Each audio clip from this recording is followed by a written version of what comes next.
In today's episode of BizJet TV, I've got a special guest from Boca Raton in Florida, Jeff Coursey, who's going to be joining us. He's a pilot and also entrepreneur, and he'll tell us the story of how he started, contracting as a private jet pilot and how that's led him to a number of business ventures.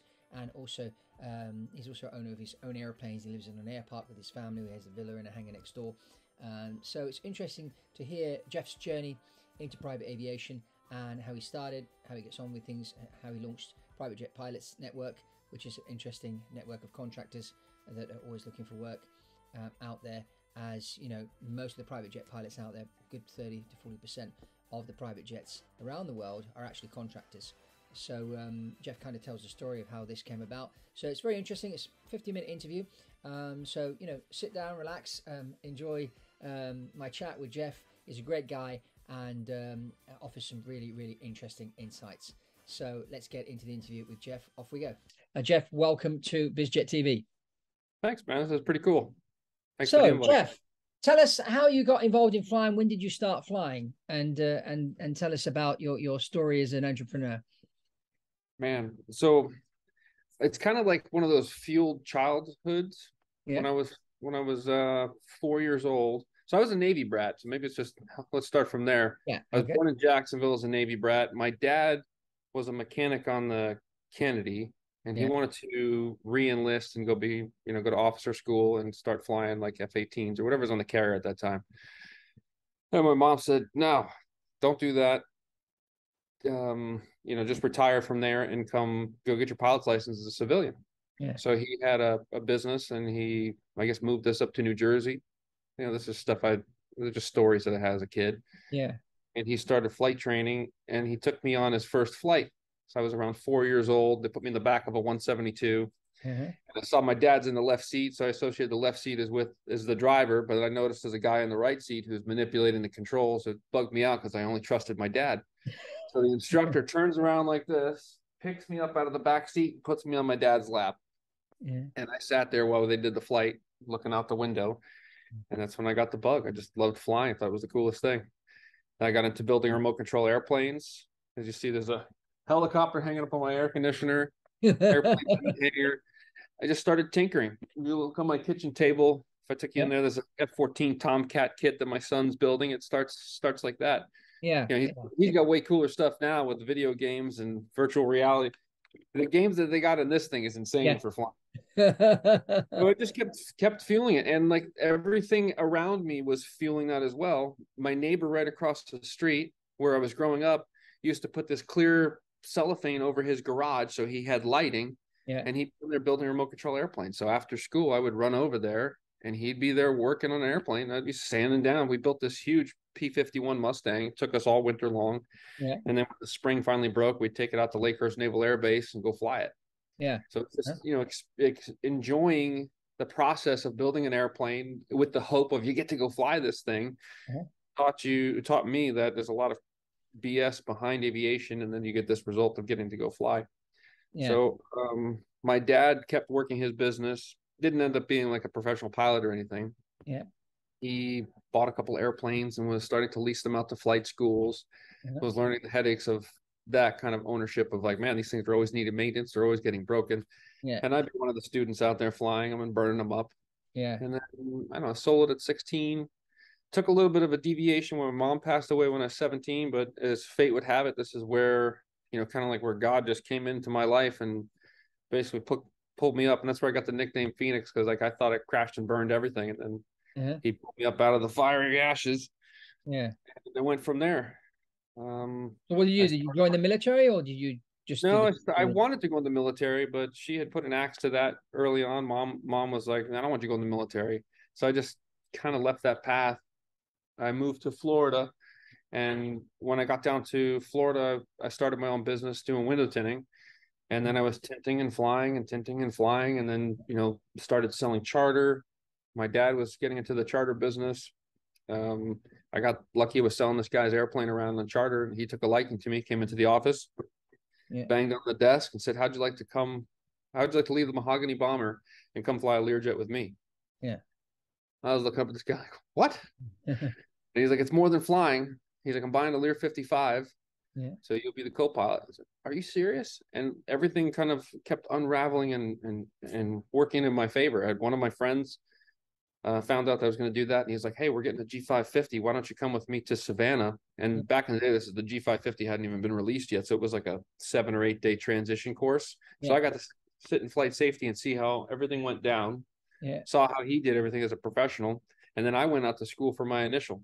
Yeah. And then I learned at that point that it was all about relationships. Yeah. Because the relationship that you made, the friendship that you made, give you a result. And people, you know, when you have this camaraderie and the fellowship in aviation, which, you know, it's like flying formation. And when you fly formation with somebody, it's like you have this, you know, dude, we did this together today. You know, we enjoyed this together today. You have a bond with that person. Yeah. So aviation gives people a really beautiful bond and a friendship, because you trust them too, right? You have to, like, I trust you for flying. You're going to hold your head and you're going to hold your altitude, and we experienced this together today. And I saw that that's what this has to offer. That's the beauty in aviation, is people are doing cool things. People are working hard and being diligent to build airplanes. They're working hard to manage them, working hard to obtain them. And then we're working hard to maintain proficiency, professional in the space. And there's a level. There's a level in everything of becoming the peak. Like, you always want to find, like, how do I get to my peak performance? Because it's so easy to succumb to, you know, averages. Because you're like, you know what, that's good enough. That's a checkbox there. I've gone as far as I'm comfortable with. Versus, I think aviation offers to people who like to be challenged. It gives you that corner. You know, like, if you want to operate there, you can check that out. You know, you got your performance manual, you got your conditions, you got your aircraft, you got your personal limitations. So you learn a lot about yourself. You learn a lot about your circle. I mean, that's kind of like my tight in a nutshell. You want me to go on to entrepreneurial stuff from here? Well, yeah. So I know you got into the car business at some point. So you were flying as a private jet pilot, basically, and selling some charters. And then how did you get involved in the car? Is that something that just happened as you were moving along? Yeah, things were starting to present themselves. And I think the major presentation was contract flying. It really opened up my eyes, because you can get a job making a salary, and you have this little safety cushion of believing that you're safe. But then all of a sudden the airplane sells, or the business that was behind it and backing it had some sort of problem. And now the airplane's the first thing to go, because it's a great expense. Yeah. So after you experience that, and, you know, you look at my resume and it's like, you know, 1 year here, 2 years here, or 1 year here, 6 months there. Yeah. And people say, I've had people say, well, what did you do? I was like, well, it's not me. I can't control it. The guy sold the airplane. And let's say you're flying a Citation 3. Yeah. And you're happy as a clam flying for somebody, and go, okay, I can finally, you know, wrestle in my feathers here, and this is my little home. And then the guy says, oh, hey, by the way, I sold the Citation 3, and now we're getting a G4 SP, and we're getting 2 new pilots because they have to be experienced. Yeah. But you know, thank you. That's what happens to a lot of guys in aviation. Well, that happened to me, and I hear it happens to other people too. Sometimes you get lucky and they're like, oh yeah, send them to school, we're going to do this and put up this stuff. Other times their insurance says, sorry, got to have 500 hours in type. Yeah. So those are the challenges as you're navigating your way as a professional pilot and as being a contract pilot. I get a lot of guys that call me up and say, dude, I'm going to go to G550 school. I'm like, well, why are you going to do that? Well, because it's cool. And I want to fly that. Yeah. It's like, well, you're never going to get in the seat unless you really have a connection to somebody's going to be willing to take a 0-time person and put him over there. Yeah. And there's probably been, I could say, there's a couple thousand type ratings that have just gone to waste on the industry from people hoping to aspire into that and not getting the option. It was hard for me to break into the 550, but luckily I got that. So entrepreneurial stuff came out from being in the right place at the right time, looking at the information and making the ahas of going, data's coming my way. Yeah. What do I do with this data? You know, who's this information for and what's he going to do with it? So I started to realize, like, well, this piece of data comes over here, and this person over here, if I give this data to that person, they're going to do really well. So in the beginning, I'd be like, hey, check this out. I got this for you. Or this came away. Oh, thanks, kid. And then they go and make a whole bunch of money. Wait a second. I didn't get, you know, or they'd say, hey, I'm going to give you this for putting that together. And then the deal would go through and be like, well, what about mine? What are you talking about? That happens a lot. So you need to learn the entrepreneurial spirit is if you're good at something, you got to get paid for it. So Mm-hmm. I would say, I've got a piece of data. So now I would, hold a little data back and say, I've got this opportunity.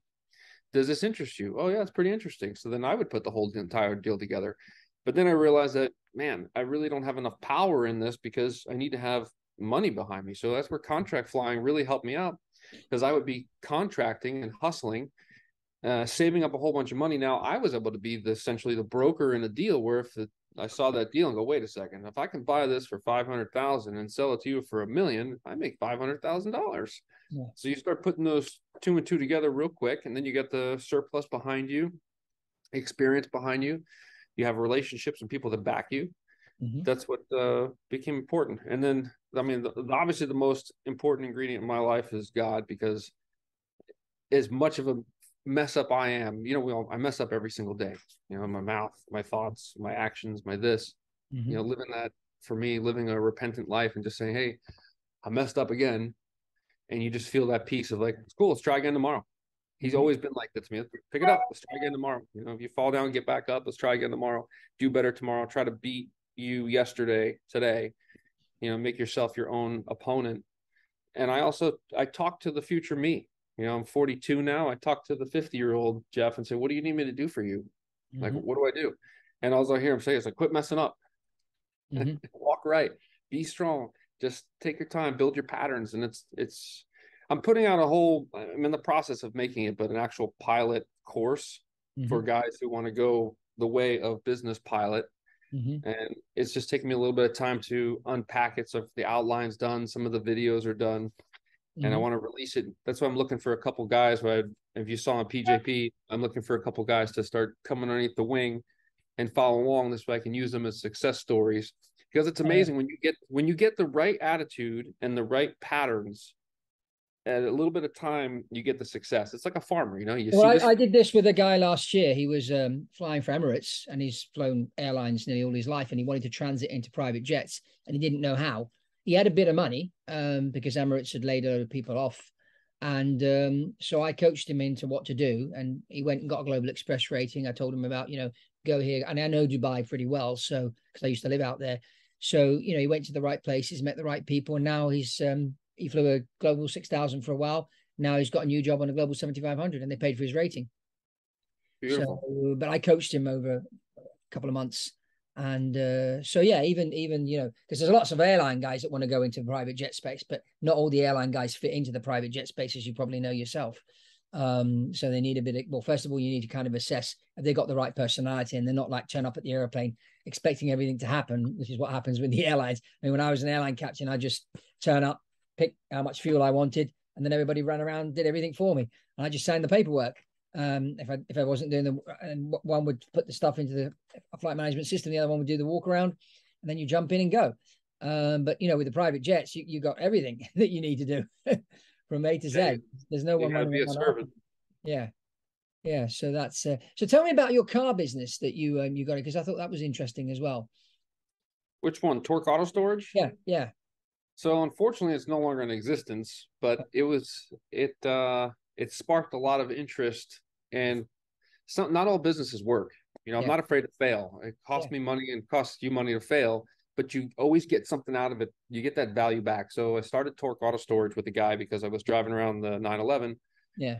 I was gone a whole bunch, and I'm thinking, well, I don't want my kids dropping the bicycle on it, because I didn't have a huge garage at the time. Yeah. It would be really cool if there was a place to go park these. Plus, maybe I'd meet some people out of it. So when I was at the dealership, I asked this guy, I said, hey, do you know what there's they had a parking garage, and I was kind of sniffing for, you always got to be like turning things over, you're like, what's under here? And you're always like, if you like that, you'd be surprised. Sometimes you'll find something. Yeah. So I was, there's a big parking garage here behind Bremen. Can I pay to store my car here? And I'm thinking it's right by the airport. The guy's like, nah, we don't offer that. But check out this place. And he was showing me a concept, and I was like, oh, this is really cool. Where is it? He goes, no, it doesn't exist yet. Like, really? Well, let's build it. So I partnered up with this guy, and his fate would have it, I found a building, and the building, I negotiated a deal in the building. I said, hey, listen, I'm going to repurpose this building. It was a 10,000 square foot warehouse. They were storing protein powders and stuff in there. They were leaving to Orlando, and they had I don't know, like 2 years and change left on the lease. And Mm-hmm. then, you could reassign it. So they wanted 10,000 a month. And I was like, it's kind of expensive for a startup because I got to put a whole bunch of money into this thing. Mm-hmm. So I told the guy, I'm like, look, this is what I'm doing. And this is my network. This is the person I'm with. Do me if you believe in me, and if you got nobody else to do this, give me the first 6 months for $1,000 a month. Give me the next 6 months for $4,000 a month. And then I'll give you an assessment at month 12 and I'll show you my books. Yeah. And if I'm paying if I'm making $10,000 a month, I'll give you the $10,000 a month. And he goes, okay, we'll take the deal. So I didn't have to put any money down. I got to move into the place, got the keys.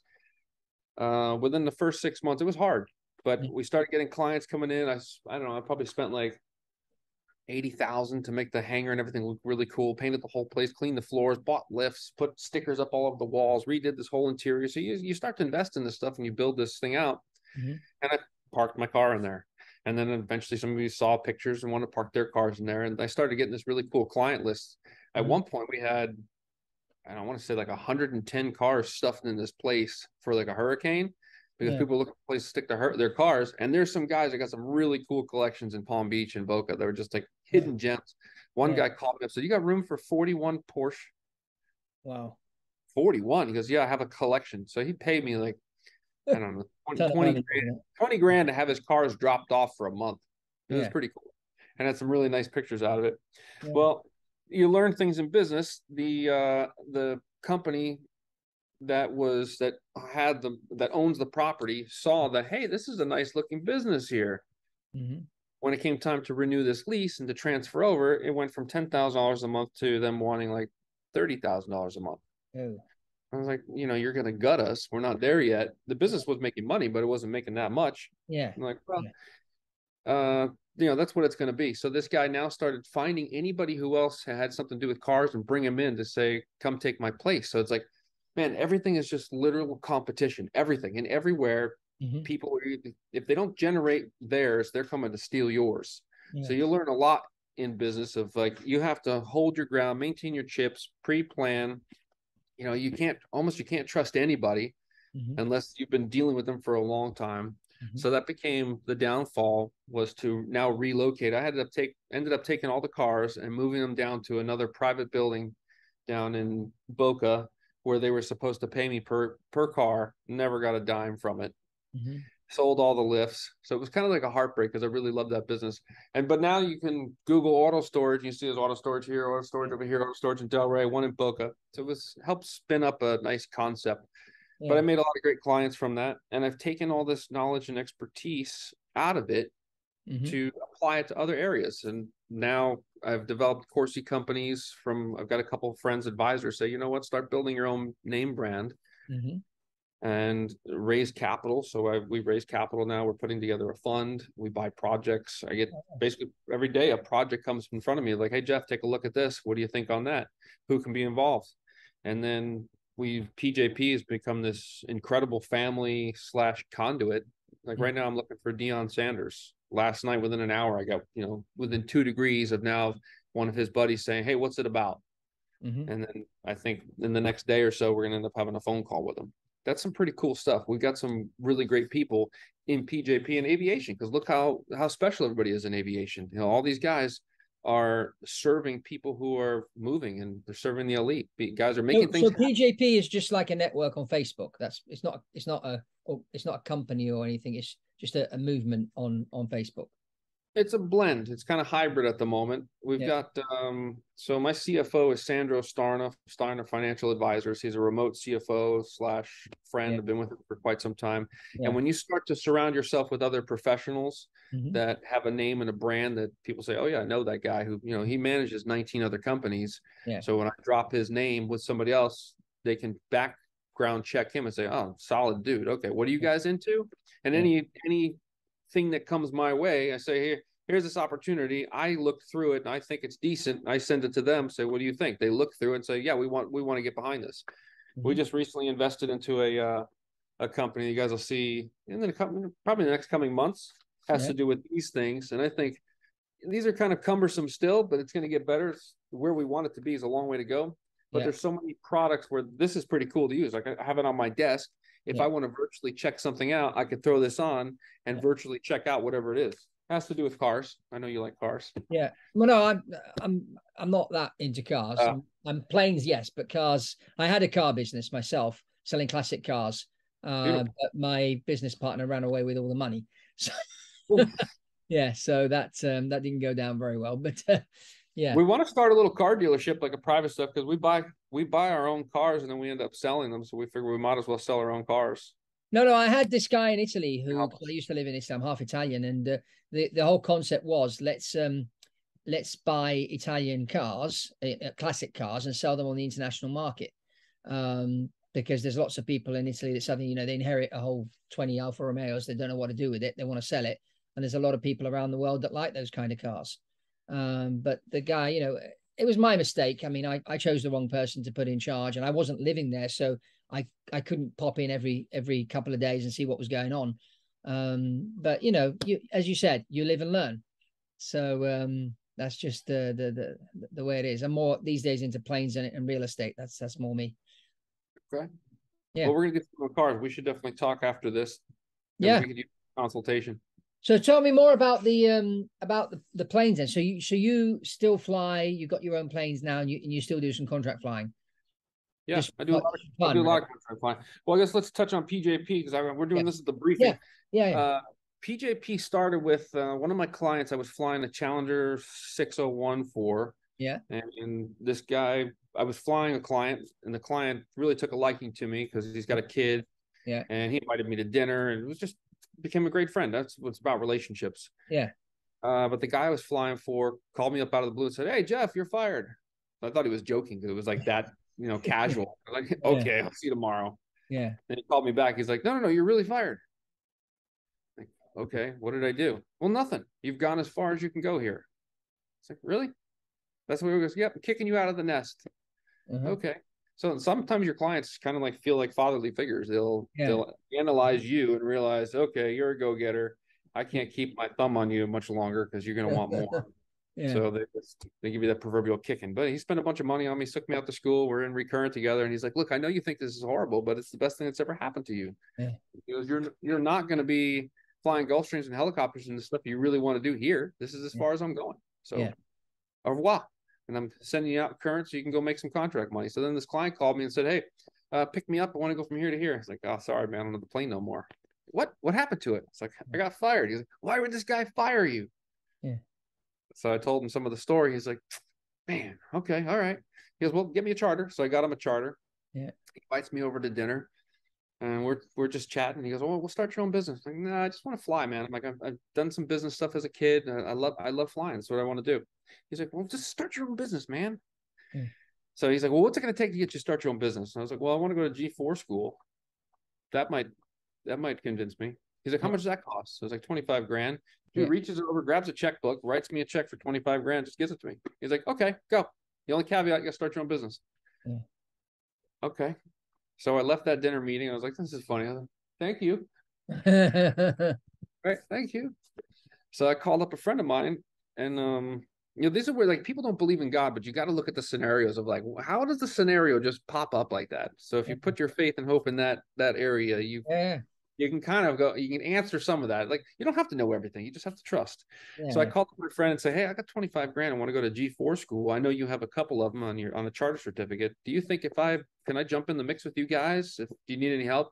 He's like, yeah, hang on a minute. Yeah. So I hung on the phone for something like eternity. Then he comes back and goes, all right, you're going to G5 school tomorrow morning. Be there. Okay. Whoa. Are you sure? I was like, that's 25 grand. He's like, yep. So a dear friend of mine, Brian Campbell, who I met out. So he took the 25 grand for G5 instead of G4. Yeah.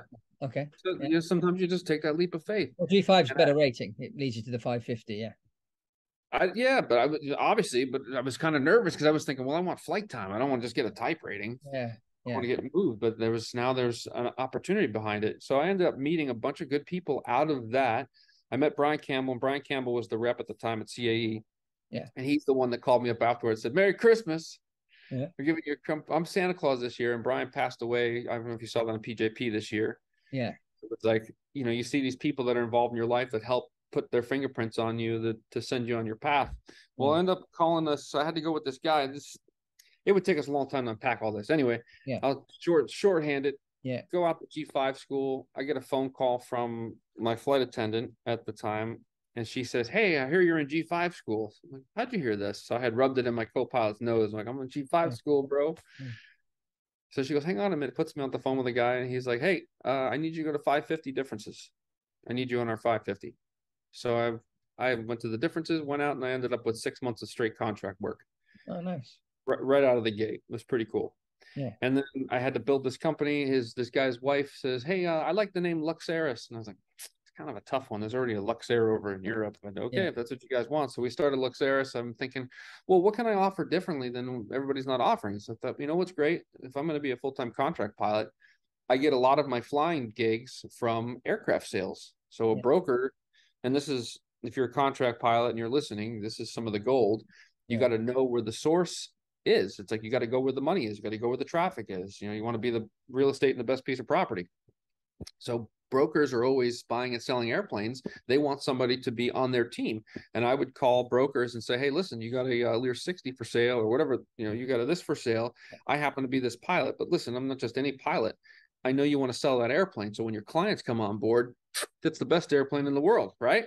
Yeah. Oh yeah, and they finally get it. Like, oh, this guy gets it. You know, I got to make this deal. And not that I want to help peddle junk, but when the airplane's a nice airplane, the thing the deal goes through. Versus, oh, the owner always, the new buyer always comes up and says, "Hey, you're flying this thing. You know, what's your thoughts? You know, how's it working?" Yeah. I flew one beach jet one time, and this thing was like this flying. I was, sitting there with the rudders to keep it for the yaw damper. Any beach jet pilot go, "Oh, yeah, I know what those things are like." And the guy buys the airplane on the spot.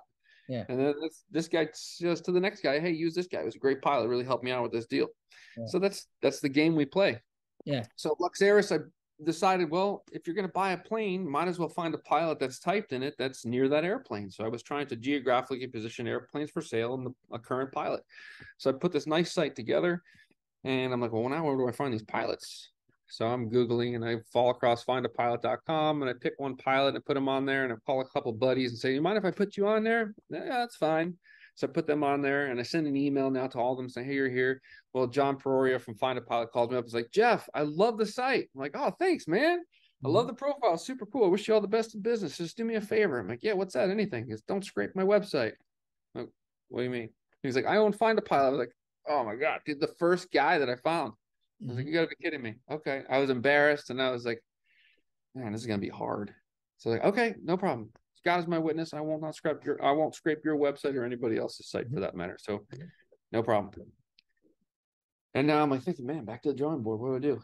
But meanwhile, I'm busy. I'm flying like crazy, flying the G5, the 550, the other stuff, the Challenger. So I'm like rotating. And I always kept myself current in 2 or 3 airplanes because it was like feast or famine. But if you can figure out a way to get over the famine, and the famine was, you're not always getting a phone call for G550. You're going, "Hey, we need the 601 move. Hey, we needed this move. We need a Lear 55 move. We need a Lear 35 flown." So you're kind of becoming, flexible, malleable to fit into all these areas. Yeah. And, I was keeping the momentum going, and that's really key to becoming successful, is finding the momentum and watching things develop. You want everything like now, but you have to be that patient farmer and watch it grow. So I got so busy with all these contracts. Now I realize, like, well, I need a twin because I'm maxed out and I can't fly 30 days a month. I'm also getting tired. Yeah, of course. The travel here, airline there, fun. And then I'm trying to manage the accounting. Sometimes I forget, like, people call me like, "Hey, are you going to bill me for that trip?" Jeez. Now I'm working for free. Yeah. So I'm now, "Hey, Phil, can you cover me? Hey, John, can you cover me? Hey, Tiffany, can you fly this?" Hey, that was like half of my day now, was to try to fill in some of my gaps. And I'm like, this is terrible. How is there nothing that's helping me with this thing? Yeah. So in texting, I just happened to be on Facebook, and we were using airmail at the time. It was pretty busy. But airmail, you couldn't have any pictures. Every time you load a picture, send you an error message. I'm like, this is dumb. Why can't they let you send pictures there?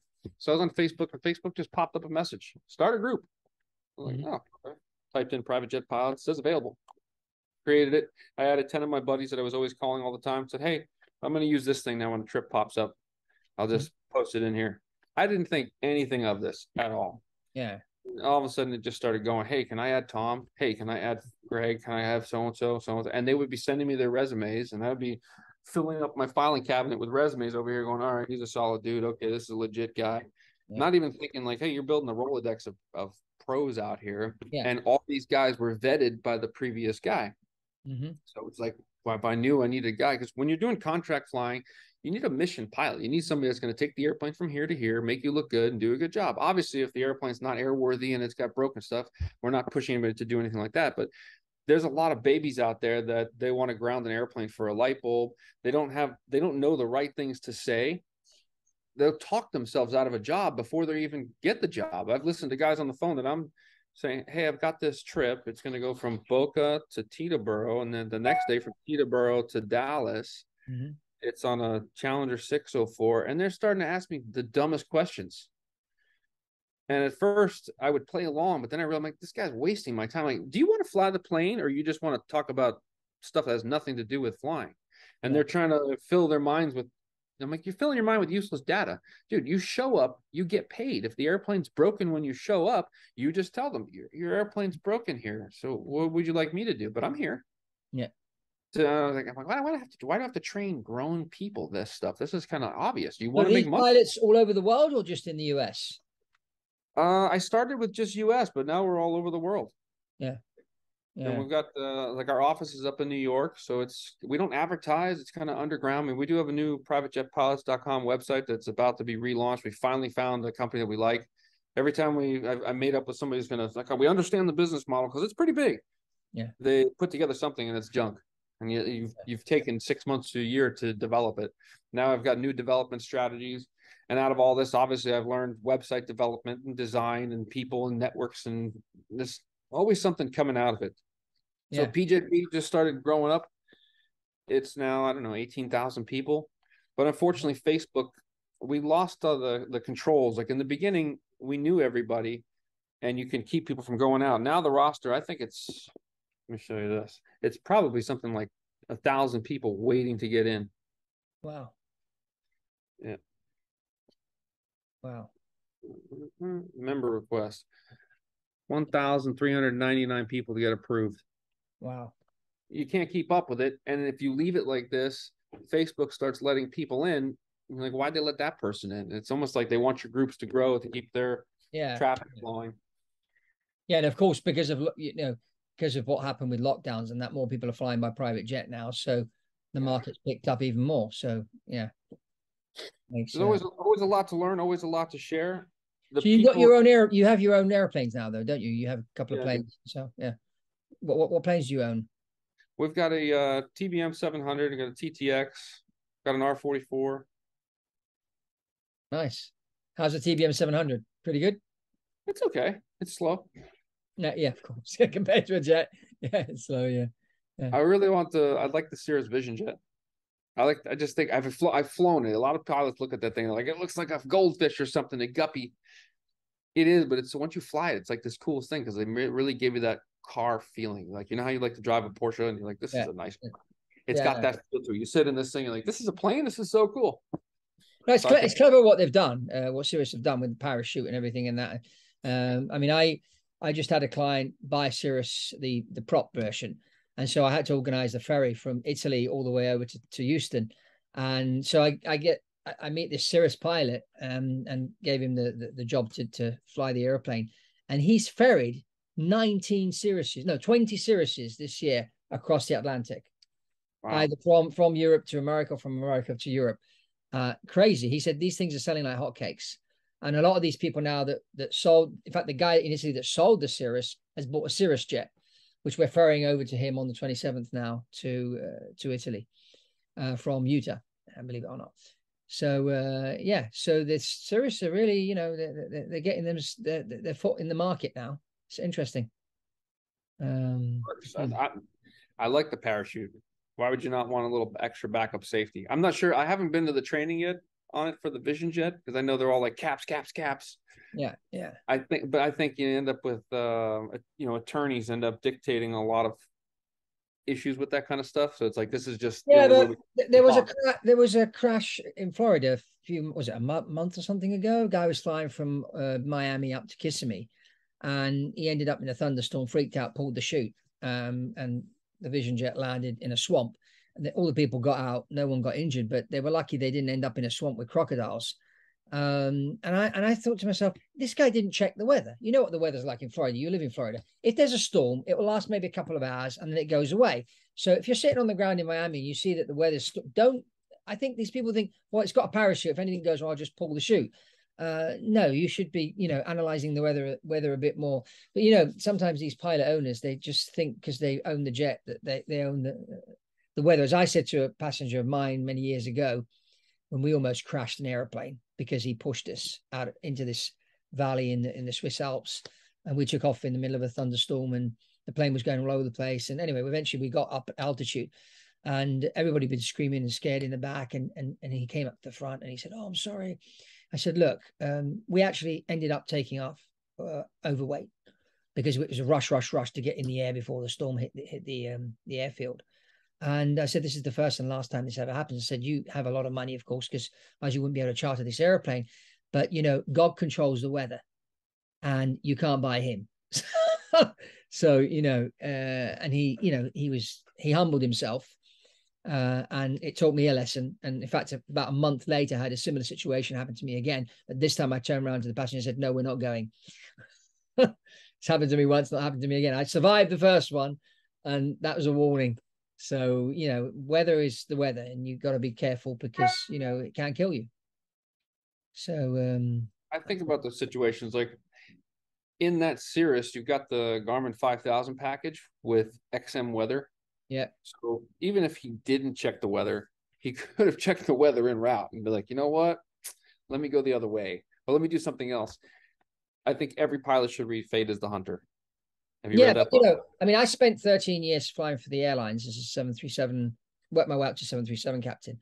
And, one of the airlines I worked for, you get into the briefing room in the morning and there's like 50 737s leaving, and there's 50 briefing stations. I was working for Ryanair at the time down in London. And you're there, you meet up with the crew. Some of the times you've never seen them before because there's lots of crews based at the same place. And you go through the SOPs, you go through your notes, you go through your weather, you decide on the fuel, you brief everybody, and off you go. But weather is one of the things you look at, but a lot of these owner pilots, they just think they can jump in and go, and it can get dangerous if you don't plan, and planning is really, really key. I always quote the 5 Ps: planning prevents poor performance.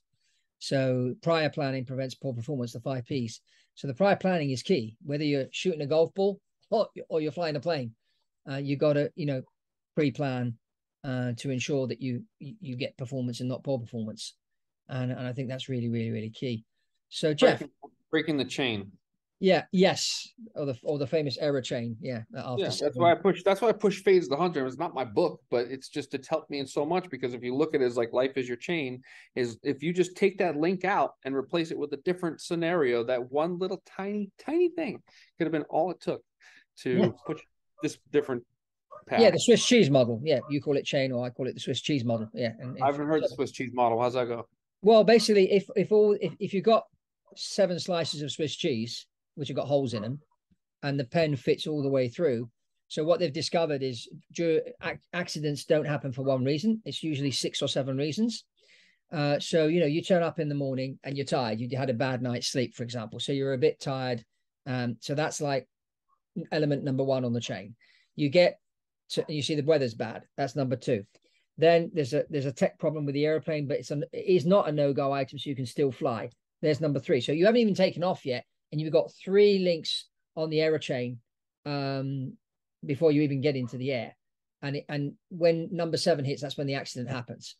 So they've looked at all the accidents, and they come up with this Swiss cheese model. So when you recognize the chain being formed, or the bits of Swiss cheese lining up, you need to do something to interrupt it in order to, stop. So for example, if you're really, really tired and you're not up for it, don't go flying. That would be one way of doing it. Or you get to the airplane and there's a tech problem, and the engineer says to you, "Okay, you can go." You say, "No, I prefer you to fix it before I go."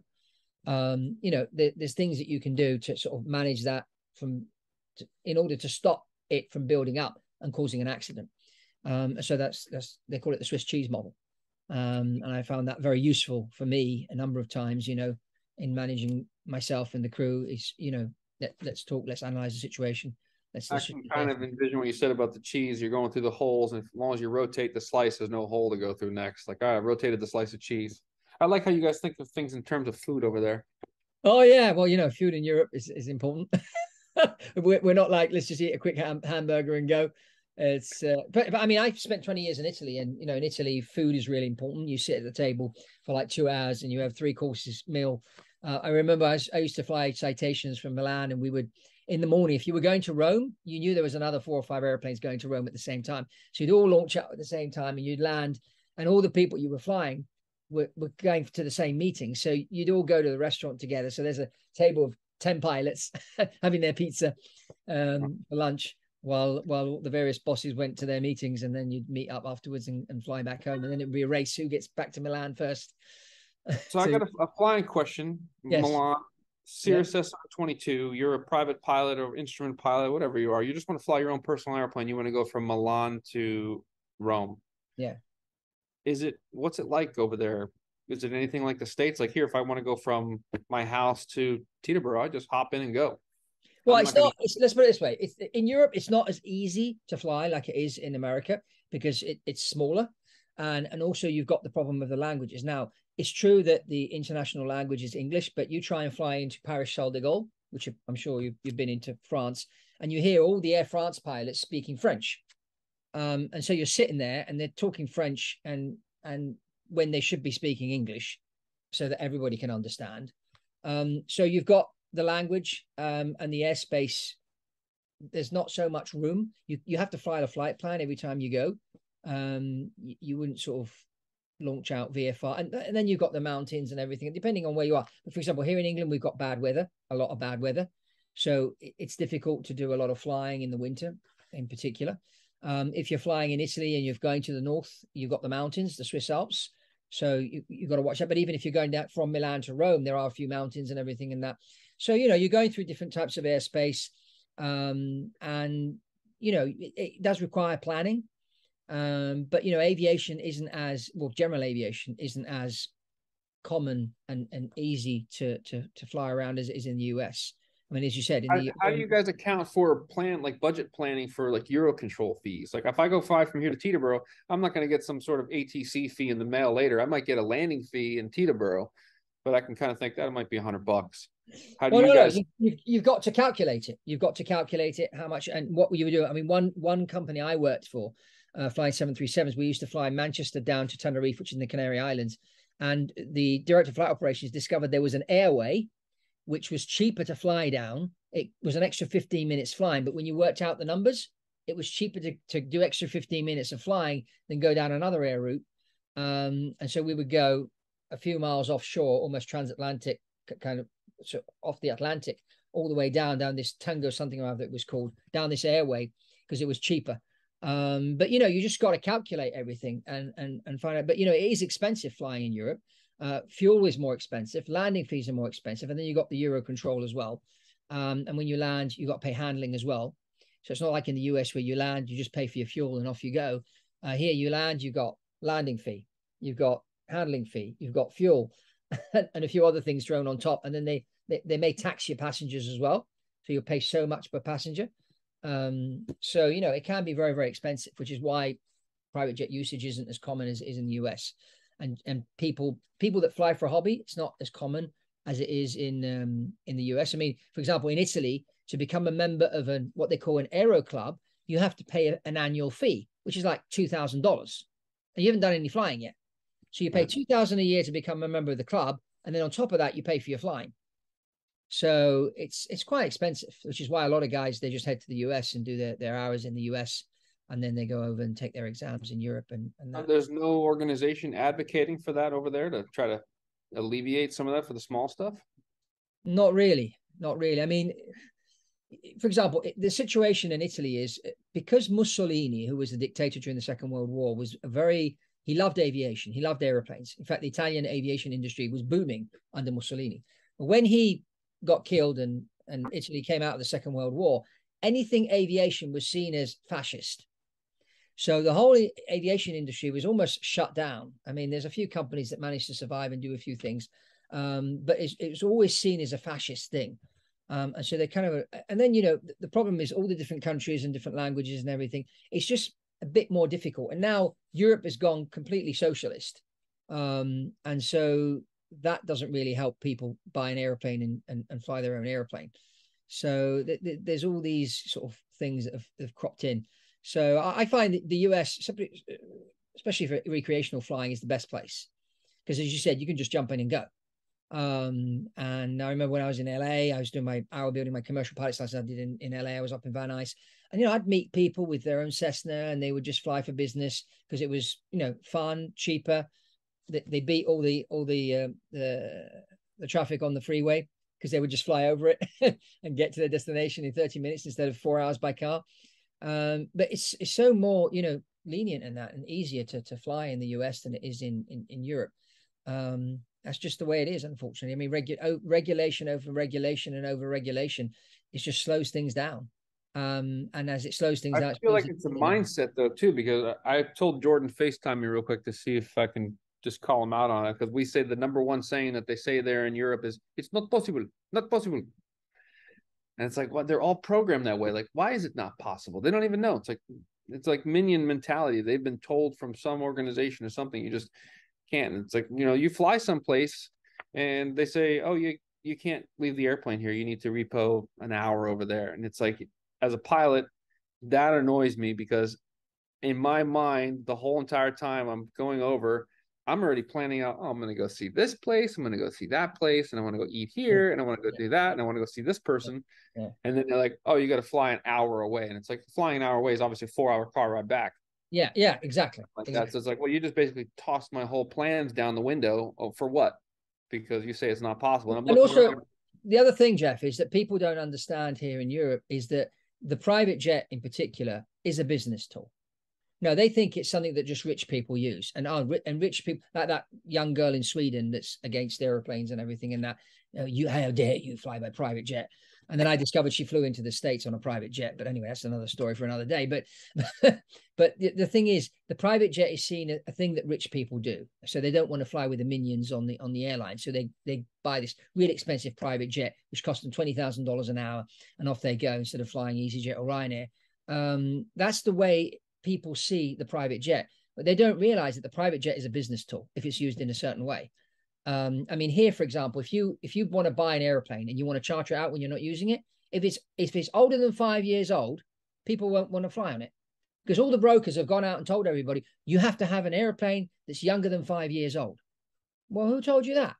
I mean, what's wrong with a 10-year-old airplane or a 20-year-old airplane? If it's in good condition, the interior has been looked after, all the maintenance has been done, it's maybe got a new paint job and everything, what's wrong with a 20-year-old airplane? But here in Europe, 20-year-old airplane, oh, it's trash. They don't consider it, it's just it's a mindset thing. And unfortunately, the economy in Europe has been flat for the last 25 years. It hasn't grown, it's probably gone down a bit now. But, and I think, the private jet is a business tool. And if you use it in the right way, it can make you a ton of money. I mean, Grant Cardone, who you've probably seen, Grant says that all the time. He's telling me all the time, my jet is the best business investment I've ever made was my private jet. Because with that jet, I do so many more deals that I couldn't do if I was flying with the airlines. Walmart was built because of private aviation. Sam Walton used to fly his own airplane, and then he built a whole fleet. They've got almost 30 airplanes that they fly, and they're all their executives. So, and I always say to people, you want cheap groceries in Walmart? Well, you have to thank private jets for that. Because if they didn't have private jets, the business wouldn't run the way it is. But you try and tell someone that's here in Europe, oh, no. It's like an evil thing. It's one of those things. That's because you need more GA. If the GA was freer and easier, then more people would experience it. Like I get a lot of people like, all right, let's say helicopter flying over here. When you fly the helicopter and you land someplace, people think they think you're crashing. Yeah. And I've had people come drive up a car and like park it right at me, like to try to block me from getting out. You're in the process of shutting down, the blade's got a spool, so they got time to run over. So they park, come out and go, who do you think you are? What do you think you're doing? Like they're just nosy. Like, can I help you? Yeah. What are you doing? And my kids would be getting out with backpacks. Like I used to drop them off at school. Yeah. And like, are you stealing these kids? I'm like, really?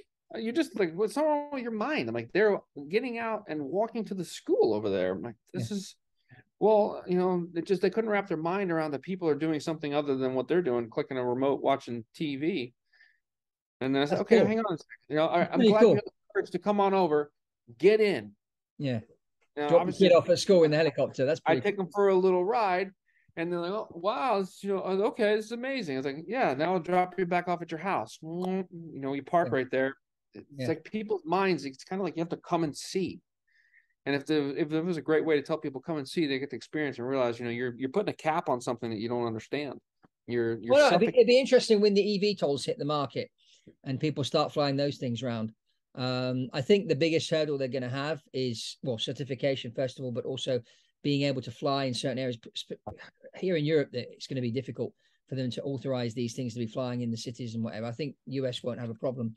And I think it's going to be a great benefit for countries like Indonesia, Philippines, which are loads of islands. To getting stuff from island to island with these eVTOLs is going to be absolutely fantastic. It's going to make that economy go through the roof.